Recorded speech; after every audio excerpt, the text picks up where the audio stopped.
ગીર સેન્ચ્યુરીના જે બહારનો વિસ્તાર છે, રેવન્યુ વિસ્તાર છે, એમાં ખાસ કરીને ગીર ગઢડા તાલુકા અને બાબરકોટ અમરેલીના એરિયાની અંદર એમાં બાળ સિંહોના મૃત્યુ થયા છે.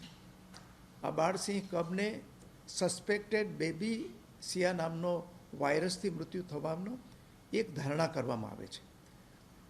આ ઘટના બન્યા પછી તુરંત જ વન વિભાગના અધિકારીઓ છે ત્યાં પહોંચી ગયા હતા.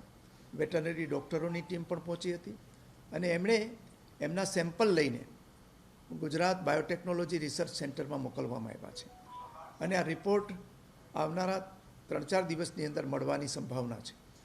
છેલ્લા 2 દિવસમાં આ પ્રકારની ઘટના રિપીટ થઈ નથી અને વન વિભાગના અધિકારીઓ, જૂનાગઢની જે વેટરનરી કોલેજ છે એમના ડૉક્ટરો, એની ટીમ ત્યાં સ્થળ ઉપર પહોંચી ગયેલી અને એમણે આ 10 કિલોમીટરના એરિયાની અંદર રહેતા સિંહોને આઇસોલેટ કરવામાં આવ્યા છે અને એના ઉપર પ્રિવેન્ટિવ એક્શન લઈને જે ઈતરડી નામના જંતુથી જે આ રોગ ફેલાય છે એ ઈતરડીને ડીટિકિંગ કરવાની કાર્યવાહી ગીરની અંદર ને ગીરના બહારના વિસ્તારમાં ચાલી રહી છે.